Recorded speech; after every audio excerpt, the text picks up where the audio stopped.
This Advertiser.ie All-Ireland Championship preview is brought to you in association with Breaffy House Resort. For the Connacht final, the Breaffy House have a number of matchday specials, including full bed and breakfast for €45 per person sharing, or a single supplement to €30, with kids B&B for €10. Also on special offer on Sunday is the roast a day for $9.95. For more information, log on to www.breaffyhouseresort.com. You're very welcome to the Advertiser.ie Championship podcast. In this programme, we'll be looking at the All-Ireland Football Championship as a whole. I'll be joined by an expert panel of guests, including former All-Ireland winning captain Ray Silke, former Mayo manager John Maughan, who brought Mayo to 3 All-Ireland finals in his time as manager, and also by Kevin Walsh and John Casey, who both played for Mayo and Galway respectively. And you're very welcome to the Advertiser.ie Championship podcast preview. Just to get things off going, Kevin Walsh, can anyone stop Dublin this year? It's hard to see where it's going to come from, Colm, to be honest. But there is always one team. You know, I think the bookies were something like even money 4-6. I wouldn't be taking it.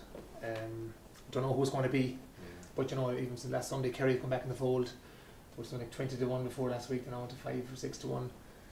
Great performances by some fellas we haven't even heard of. You know, I would have little sneaky feelings about the Dublin defence, maybe not being quite up to holding on to whichever team does come through. Yeah. Could be Donegal coming back to refined form. A man inside were very, very good defensively, and maybe shut out the Dublin side. I don't know who it's going to be. Even money, I would be going against Dublin. What do you reckon, John? I reckon, yeah, they're a serious outfit. Their B team is apparently as good as their A team up there. I don't think going into any championship, the best odds is getting any team in Ireland winning would be probably 4-5-1. But they were, you know, as Kevin mentioned, evens before a ball was thrown in. So quite a formidable team. Are they beatable? I'm not so sure. Is there any teams out there that can do it? Probably. We saw how good Kerry were against Cork in the Munster final, but I'm not so sure that the Dublin backs would afford James O'Donoghue the same space that the Cork backs did. Monaghan seem to be the team that I think physically are in the best position to do it. It'll be very interesting Ulster final, Colm, to see who comes out of that one. Whoever does come out of that will find themselves. It could be a classic case of if it is Donegal and you ever see a Dublin-Donegal game again, it'll be interesting to see, because Jim McGuinness is not going to go toe-to-toe with that athletic Dublin team. It'll be a horrible game of football, probably could finish 9-8, but Donegal do that to win games. So, yeah, your question, do I see anyone beating Dublin? I'm afraid not. And Ray, what would you do if you had to play Dublin? If you're in charge of the team? I think it's tough. The score is 225 and 221, and I think in the last quarter, so they're the best panel of players, and you know, we can't tell the future here. We're not the oracle, but based on the form we've seen, the way they won the league, the scores they're putting up, they've the best panel available, so they should win the All-Ireland. But Kevin's point is valid. That's not always to say it happened. It was awful tight against Kerry last year. Now I don't think Kerry are down without Cooper this year, but that was an amazing game last year, semi-final, and they could have won that game. But I just think Jim Flynn, Andrews, Bernard Brogan, Alan Brogan, you know, Kevin McMillan coming off the bench, those young guys, Mannion, O'Cormac, O'Conneilla, like they've 25 or 30 that we'd love to have. Kevin McMillan comes on and scores goals, I know he's starting, he'd be the Galway centre forward, probably a full forward. So what would you do to stop them? I think you'd have to go quite defensive and try and do it on the break, a bit like what Donegal can do, with draw 10-12, maybe put 8 at the back. You have to shield them. And then Michael Darragh McCoy is a very, very talented player, like player of the year last year, like he's an exceptional player. Keane O'Sullivan. So are they going to win the All-Ireland? I would suspect yes, they will. How you stop them? Well, yeah, play better than them, I suppose. Really, that's the secret to beating them. I think they were stopped last year. You know, if I think Darren O'Sullivan had the ball on 25-metre line to go a point up, you know, everyone said the Kerry boys fell away with fitness in Dublin. Kerry were down 2 points with 15 minutes to go. They came back. Yeah. I think David Moore, there was a David Moore and Tomato Shea went for the kick out together. But John, that was after the kick out. That was after the wide. After that ball was put over the bar. Yeah, Dublin were gone. Absolutely. You know, and that's the same Dublin team. Yeah, Coop was there. Coop was gone now. He's gone. Was amazing. But O'Brien came up yesterday. The young Guiney fella came up. Guys that just. O'Donoghue. He just don't know. Yeah, but I don't think if Kerry go out and play Declan O'Sullivan as a sweeper against Dublin, I don't think that's going to work. Yeah, the only thing I will say, and from my perspective, and I agree with Kevin, I think their defence is a bit porous. Remind me a little bit of the team of the early 90s, that half-back line that were continuously raiding here, bar. I mean, love getting forward, and Paul Curran, they love getting forward, but when you put them defending, they're ordinary enough. And I think if a team can compete with them around the middle of the field, and it is a big if, but I do agree, I think that the defence is a little bit porous, and we've seen sufficient evidence in games throughout the league where teams can't get at them. I mean, they're not big, strong physically, they have great pace going forward. And I mean, they have their luxury. They have the luxury of being able to go to the bench and strengthen their team the last 15 minutes, whereas other teams have gone in, unfortunately, they're bringing in players who just not maybe that little bit short. Those, I mean, they're bringing on the McMillan's of this world, or the Costellos. I think there are 3 subs last year, or last week, 4 subs scored a goal and 9. The previous week the subs scored 9 points. They have great depth. But I think we'll have an interest. There's definitely a twist in this year's championship. Someone out there. There's definitely, and there's going to be, there has to be, there always is. There's one major upset we haven't seen it But yet. in Leinster, I was just reading this stat, in Leinster, in the last 30 championship matches, they won 28. They drew 1 and Meath beat them. Like, so Croke Park, like, I wouldn't call them porous now. Like, I think the phenomenal pace. Maybe they don't cover back enough, but I'd like Jim Gavin's style. They go out and they play, and it was a Roy O'Carroll full back, and 1-on-1, that's my job, to try and beat them. Like, and when Jim Connolly's a guy we didn't mention, and we saw Castlebar Mitchell's against them. Like, and Connolly's a serious feature as well. He seems to have his head right. So they have the best number 10 and 12 in Ireland probably.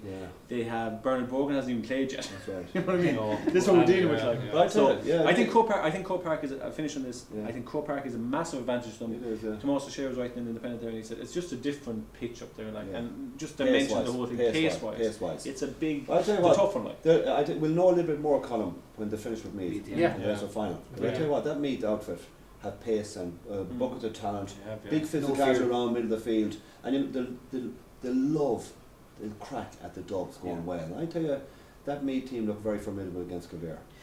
If we look funny, Colm, do you know, just to mention there, the 2 games Dublin have had in the championship so far, apparently Laois nearly got the better of them. They won by 12. Yeah. You know, 11 points. Yeah. Wexford, yeah, Paul, your man Mannion missed a couple of gilt-edged goal chances. They still won by 16. Yeah. It's It's frightening. second half stuff. It's Yeah. frightening. Cork in the league. Yeah. But having said that, 17 point turnaround against Cork in the Cork. league fisted balls over the bar in the first half. They could have 3 or 4 more Goals, goals, and that came from porous defence. Yeah, and the same thing with That's true, Laois. In this year's And same with championship, Laois, yeah. Laois should have been 9 or 10 points up at half time. They Yeah. missed a bucket full of scores. And had they converted those, and it takes a team now to play against them that's going to be absolutely ruthless and to be able to avail of their chances. And I tell you what, but the point I'm making, we've seen sufficient evidence in this year's league and championship to date to suggest that the defence is ordinary. If we look at the provincial championships as a whole this year, like, they haven't been great. Like, would that be adding more fuel to the fire that they need to change it up for the provincial championship a bit? Like, Well, that's an old argument, I Yeah. suppose, and I mean, there's something sacrosanct about, like in the Mayo Galways. Yeah. Albeit the Cork Kerry saying yesterday was a huge disappointment for the entire nation. Like, I mean, I was racing home to try and not to miss that game. I expected quality, and I expected an awful lot more from Cork. I think the GA community is kind of mourning. I mean, the demise of Cork yesterday. They showed the white feather and raised the white flag with about 25 minutes ago. So. There's something unique, and I tell you, we'll have a cracker of an Ulster final. We'll have a cracker of a Leinster championship. Hopefully, we'll have a cracker of a Connacht championship. We had a very disappointing Munster championship, but I think there's something unique and great and positive. And the Sligo and the Leitrim's have won their provincial titles, and I mean Not for a long time. I know that for a long time. You look at Leitrim, they're getting hammered, or Carlow. Like, I do think there's need for change. I know John Woodmore in the Mayo Advertiser there a few weeks ago. Like, Carlow got 6 points and Meath scored 723. So I think the bigger question isn't necessarily will Dublin win the All Ireland, but is there a future for Mana and some of these teams to constantly keep going? And we spoke about it before, club football being low. It's poor and Galway. Corfin are odds-on favourite already, and there's still 20 teams left in the championship, you could say. We're odds-on favourites last year as well too. No, to win it, but they won it, like, Oh yeah, I beg your pardon, with the no, just the conference championship. Maybe I said Connacht, apologies. No, Castlebar yeah. did do them, absolutely. Yeah. But I just think that's a big question. Yeah. Carlow and The resources are huge, so the money that's pumped into the bigger teams compared to. It must be so frustrating for teams to go up, and how do they keep turning up? Yeah. But the coaching, John, at the underage, there's huge money being put in, to Dublin and the bigger counties. Well, you can understand with Dublin, 1.1 million of a population, Kevin. Like, I mean, I can understand well, it. the bigger argument is here, and I get back to that argument. We've a population base of 25,000 down in Leitrim, competing in the same competition at 1.1 million. I mean, is there an argument here for splitting Dublin too? I mean, Dubs wouldn't hear of that. They've only won the All Ireland last year by a point. It's not that they're winning All Ireland after All Ireland. They're not doing Kilkenny. I think more than the Dubs wouldn't hear about it. Even the bigger counties wouldn't like to see it happen, because there is other counties. I mean, Dublin, they're still not putting them back to back. There's a huge talent. We're 9 out of 10 Leinsters now. Leinster's become Leinster, to be honest with you, Ray, going back over the last number of years, has been very, very poor. They've been Connacht, Slaters, different teams, but if you looked at Leinster closely, Leinster has been very, very. So you're saying an open championship? You'd like to see an open championship? I'm saying that the lower teams, maybe a two-tier thing, that maybe you can bounce, have your promotion from that tier. I don't know. But the provincial councils won't vote for it anyway, so I suppose. Yeah. Can you see John Prenti saying yes to that? Yeah. And we'll pick that up and more in part 2. This Advertiser.ie All-Ireland Championship preview is brought to you in association with Breaffy House Resort. Log on to www.breaffyhouseresort.com. And you're welcome back to part 2 of the Advertiser.ie Championship podcast. I suppose to start things up again there, lads, a lot of hype earlier on at the start of the year about the black card, but we haven't really seen anything much of it in the championship. Like, has it just been forgotten about, or are referees not implementing it? Yeah, I think confusion reigns. Like, Yeah. I mean, referees, when it comes into championship and the intensity of championship, I mean, it's a huge decision to send off a guy. We thought in the All-Ireland Club Championship this year, there's enormous sympathies for Richie Feeney after 2 or 3 minutes. I mean, he was pumped up, obviously, coming out on the first couple of minutes of the game. It was, of course, if you're to implement the rule, it was most definitely a black card. We saw the controversy over the weekend in the hurling game, Posh Collins, something similar. I have to say, I think it's wrong. I think the black card being implemented for handing the guy's face guard. I think there's no danger. You see guys decapitated. There's no black card in hurling, no. That has to be. That was a straight red. Straight red, of course. I beg your pardon. Yeah, but notwithstanding that, I think it's more or less forgotten about. Yeah. I mean, and there's a huge problem with the interpretation of it. I don't know what a black and a yellow card. I haven't a clue, and I'm watching games all year. Do referees know? No, they don't. That's the How problem. would you dealt with the rugby you were playing? Well, there is the definite rules, like in that it's a body check, a trip or a deliver, but it's the intention is how to do it. Like we had a first year blitz, and a Mayo referee sent off 2 first years in the game in a blitz down in the home at the certain in Ballyhonus. Referee's name. I forget his name now, but it doesn't matter. But 2 first years. But I asked the kid why he was sent off, and he said the referee said I meant it. So like you get into that kind of level, it's a tough one. I think in Mayo they have been told to, if it's a choice, to go yellow rather than black. And we saw in the minor match there was I thought there was most McBride was refereeing it. I thought Fintan McBride or something. I thought there was most definite black cards, but he chose to ignore them. So the pressure, as John is right, is very hard to put off. On the Richie Feeney thing though, if the deliberate body check, I can see why that was brought in, because the games have gone very cynical, and there is high scores now. The quality of football is a wee bit better. Like, but it's not just we watching. Was it Brazil and who was it playing last night? Colombia. They kicked the legs off each other at an a World Cup quarter final. And I'm not. I love the World Cup. Everything's fantastic. I'm not trying to be smart GA, but even at that level, the referee didn't seem to know what a yellow card was. So it's very hard for an amateur referee. Who's doing Sunday? Like who's doing Galway Mayo on Sunday? I don't know, but it's a tough call. Like it's the inconsistency column. I think that drives the players crazy. I mean, you mentioned there Richie Feeney was the first high profile, first biggest game, 2 minutes in.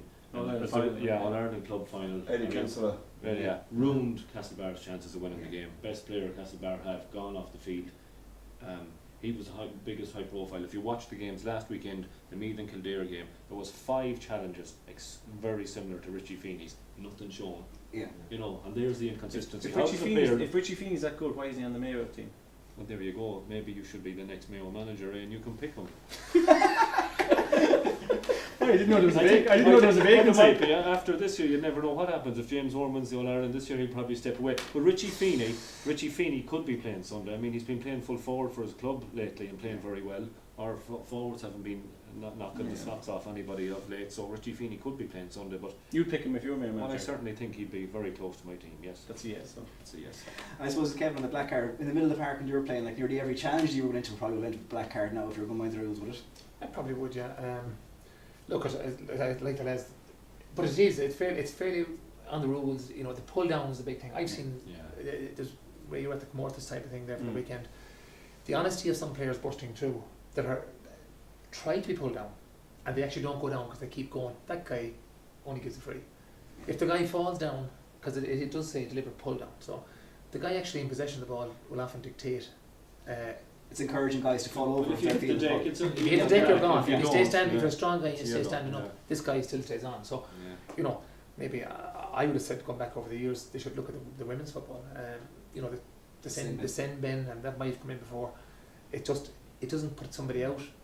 But the 10 minutes, the teams are really penalised.